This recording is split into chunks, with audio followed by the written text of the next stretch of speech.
Bulletin में बात होगी ईवीएम के खिलाफ विपक्ष के आंदोलन की, राहुल गांधी के जयपुर दौरे की, देखेंगे किसानों के दिल्ली कूच को, मोदी पर आरोप लगाने वाले आईपीएस को मिली बड़ी राहत को, जानेंगे कैसे सुप्रीम कोर्ट के पूर्व जज के संविधान बदलने के बयान ने मचाई खलबली, और बुलेटिन के आखिर में देखेंगे सीरिया में हुए तख्ता पलट को।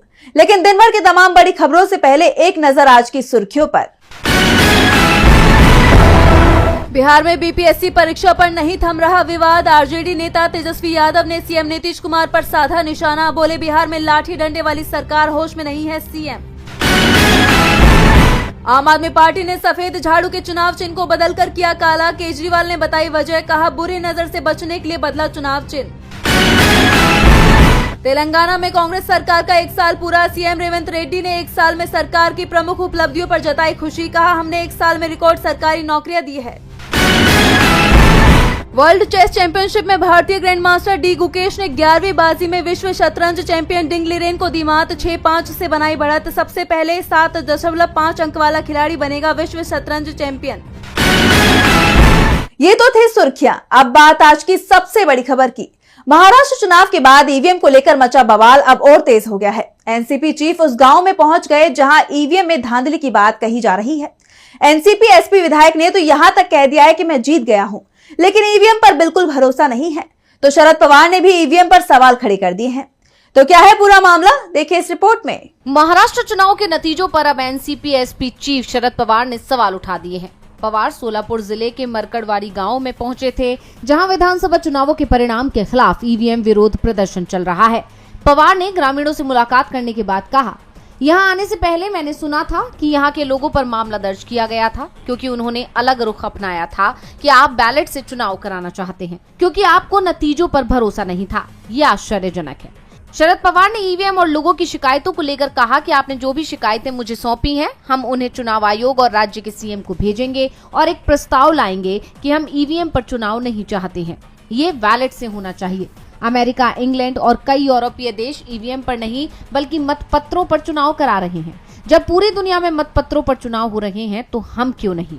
पवार ने ग्रामीणों के आंदोलन को लेकर कहा कि इसे जारी रखना जरूरी है, अदालत में भी इसी तरह लड़ना जरूरी है। मैं लड़ने के लिए आपके साथ हूँ।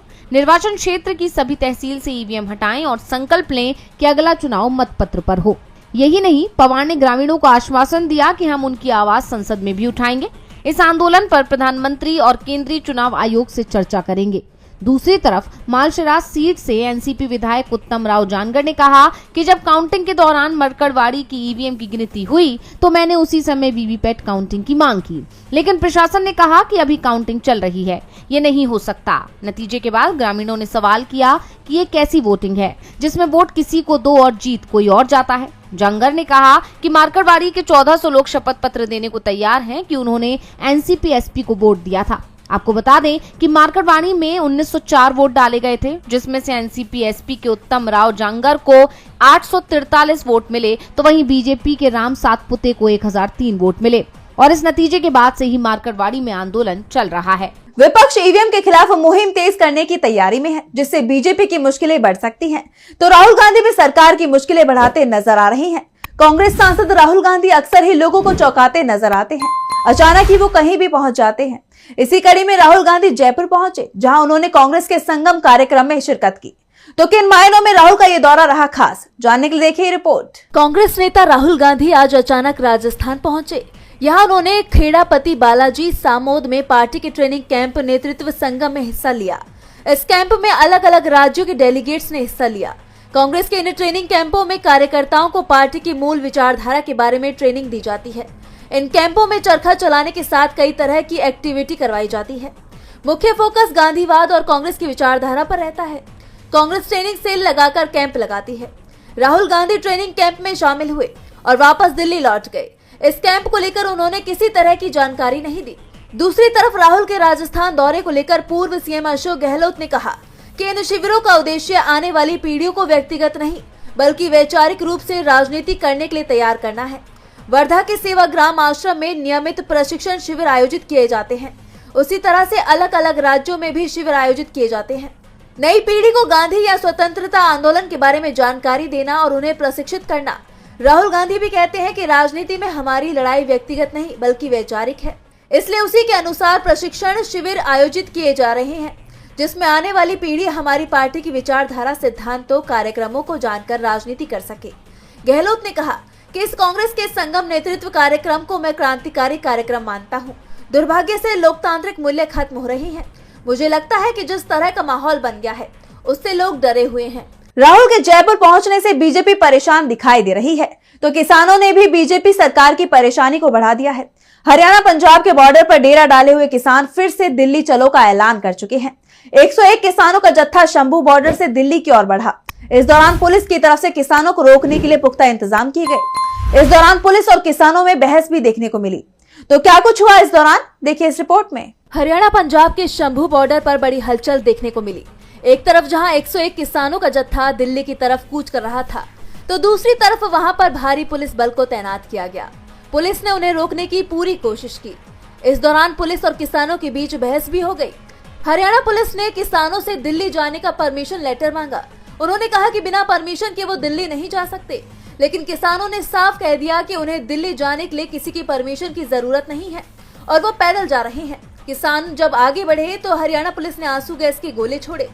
वाटर कैनन का भी इस्तेमाल किया गया। हालांकि इस बीच हरियाणा पुलिस ने किसानों पर फूल भी बरसाए। किसान नेता सरवन पंधेर के मुताबिक 8-9 किसान घायल हो गए, जिसमें एक की हालत गंभीर है। इसके बाद जत्थे को वापस बुलाने का फैसला लिया गया। करीब 3.25 घंटे के बाद जत्थे को वापस बुलाया गया। अब मीटिंग कर आगे की रणनीति बनाएंगे। बता दें कि किसान केंद्र सरकार से फसलों पर एमएसपी की गारंटी के कानून समेत 13 मांगे कर रहे हैं, जिसके लिए वो सरकार से बात करना चाहते हैं, लेकिन सरकार उनकी तरफ कोई कदम बढ़ाती नहीं दिखाई दे रही। इससे पहले भी किसानों ने दिल्ली कूच करने की कोशिश की थी, लेकिन पुलिस ने आंसू गैस के गोले दागे, जिसमें कई किसान घायल हो गए।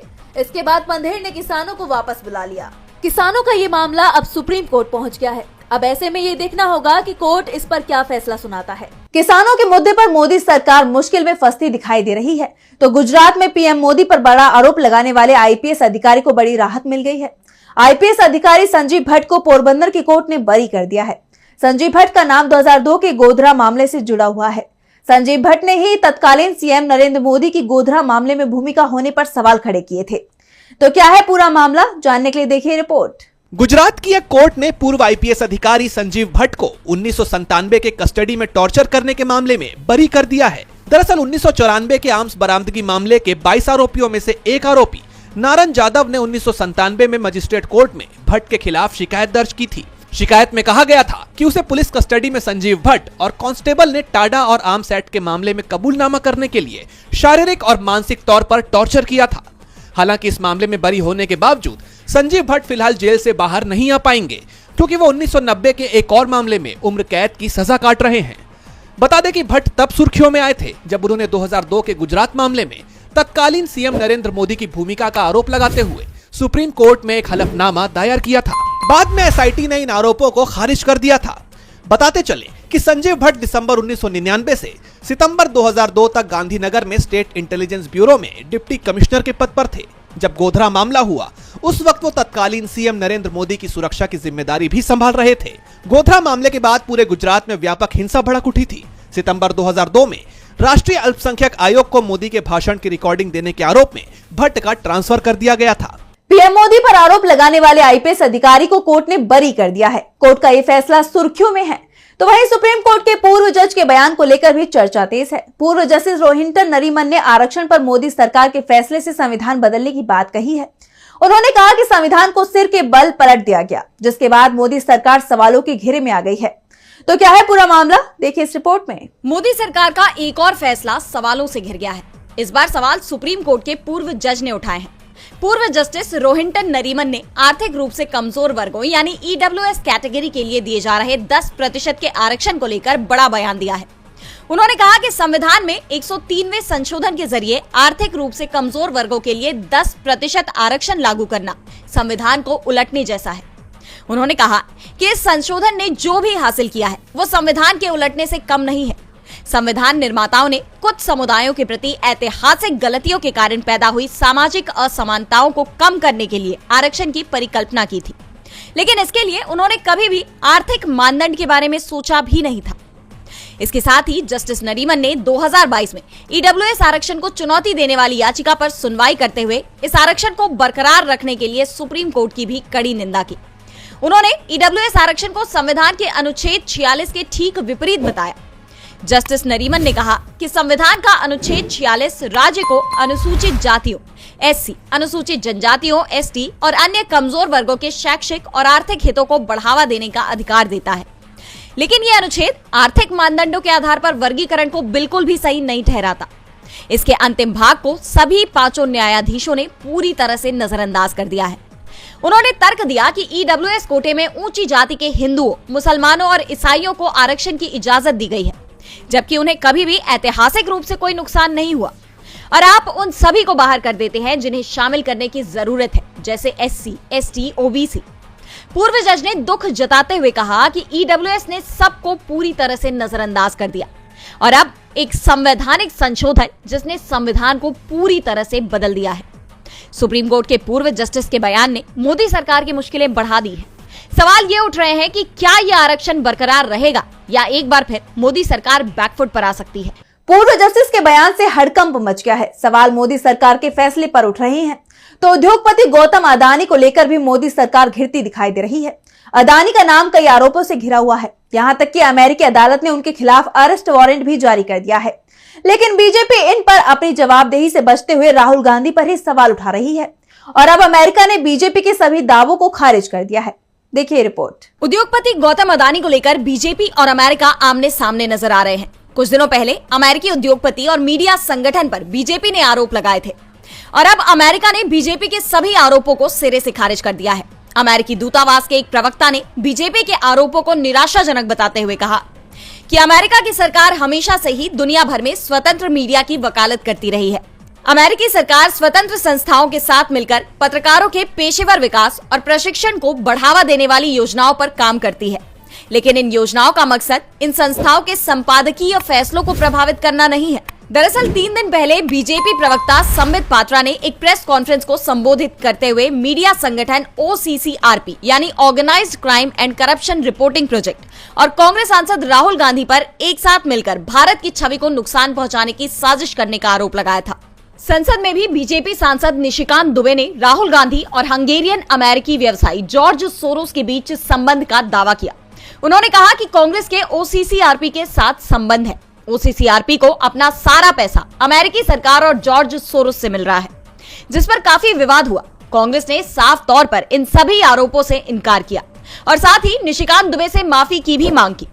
और अब अमेरिका ने कहा कि यह बेहद निराशाजनक है कि भारत की सत्तारूढ़ पार्टी इस तरह के आरोप लगा रही है। ऐसे में सवाल अब मोदी सरकार पर उठ रहे हैं कि आखिरकार क्यों बीजेपी और मोदी सरकार अदानी को बचाने की कोशिश कर रही है। क्या विपक्ष के आरोप सच हैं? बता दें कि अमेरिका में अदानी, उनके भतीजे सागर और अन्य आरोपियों पर 2020 से 2024 के बीच भारत सरकार के अधिकारियों को $250 मिलियन से ज्यादा की रिश्वत देने का आरोप लगाया गया था, ताकि वे सोलर एनर्जी के कॉन्ट्रैक्ट को हासिल कर सके। और अब बीजेपी इन आरोपों पर अदानी का बचाव करने के फेर में भारत और अमेरिका के रिश्तों को ही दांव पर लगा रही है। और बुलेटिन के आखिर में बात सीरिया में हुए तख्तापलट की। सीरिया में विद्रोहियों ने तख्तापलट कर दिया है। सीरिया के सेना अध्यक्ष ने खुद इस बात का ऐलान किया है कि राष्ट्रपति बशर अल असद परिवार के 50 साल का सत्तावादी शासन अब समाप्त हो गया है। वो देश छोड़कर भाग गए हैं। सीरिया में तख्तापलट के बाद हड़कंप मचा हुआ है। तो क्या है पूरी खबर, जानने के लिए देखिए रिपोर्ट। सीरिया में बड़ा राजनीतिक संकट खड़ा हो गया है। विद्रोहियों ने सीरिया की राजधानी दमिश्क पर कब्जा कर लिया है। न्यूज एजेंसी रॉयटर्स के मुताबिक सेना ने असद के देश छोड़ने की पुष्टि करते हुए घोषणा की कि राष्ट्रपति की सत्ता खत्म हो चुकी है। एक तरफ खबर आ रही है कि राष्ट्रपति बशर अल असद देश छोड़कर भाग गए हैं, वहीं विद्रोहियों का दावा है कि उन्होंने उस विमान को ढेर कर दिया है जिसमें राष्ट्रपति असद के साथ उनका परिवार भी मौजूद था। हालांकि उनके इस दावे की अब तक पुष्टि नहीं की गई है। दरअसल सीरिया में पिछले 11 महीनों से विद्रोही गुटों और सेना के बीच लड़ाई चल रही थी। पहले तो विद्रोहियों ने सीरिया के सबसे बड़े शहर अलेप्पो पर कब्जा किया। वहां से वो हमा, होम्स और फिर दारा पहुंचे। बता दें कि दारा वही शहर है जहां से 2011 में राष्ट्रपति बशर अल असद के खिलाफ विद्रोह की शुरुआत हुई थी और पूरे देश में जंग छिड़ गई थी। दारा से राजधानी दमिश्क की दूरी लगभग 100 किलोमीटर की है और विद्रोहियों ने महज 24 घंटे में दमिश्क को भी हथिया लिया। उन्होंने राष्ट्रपति भवन को अपने नियंत्रण में ले लिया। असद के देश छोड़ने के बाद सीरियाई पीएम ने विद्रोहियों को सत्ता सौंपने का प्रस्ताव दिया है। पीएम मोहम्मद गाजी अल जलाली ने एक वीडियो जारी कर कहा कि वो देश में ही रहेंगे और जिसे भी सीरिया के लोग चुनेंगे उनके साथ मिलकर काम करेंगे। वहीं विद्रोहियों ने कहा है कि सार्वजनिक संस्थानों की बागडोर अब प्रधानमंत्री संभालेंगे। इस संघर्ष की वजह से अब तक 3.70 लाख लोगों को विस्थापित होना पड़ा है। हालांकि लोग असद सरकार के गिरने की खुशी मना रहे हैं, लेकिन इस तख्ता पलट ने हिंदुस्तान की चिंता को बढ़ा दिया है, क्योंकि बशर अल असद की सत्ता में हिंदुस्तान के सीरिया के साथ अच्छे संबंध रहे हैं। लेकिन अब इस राजनीतिक बदलाव का फर्क दोनों देशों के रिश्तों पर भी पड़ सकता है। आज सोशल मीडिया से लेकर आपके चलते फिरते जीवन में भी पत्रकारिता के बुरे दौर की चर्चा होती है, क्योंकि जिन लोगों पर सूचना देने की जिम्मेदारी है वो आपके लिए नहीं बल्कि कॉरपोरेट और सरकारों को फायदा पहुंचाने में लग गए हैं। विज्ञापन मॉडल को खारिज कर आप इस बीमारी को दूर कर सकते हैं और अपने नारे को बुलंद कीजिए। मेरे खर्च पर आजाद है खबरें।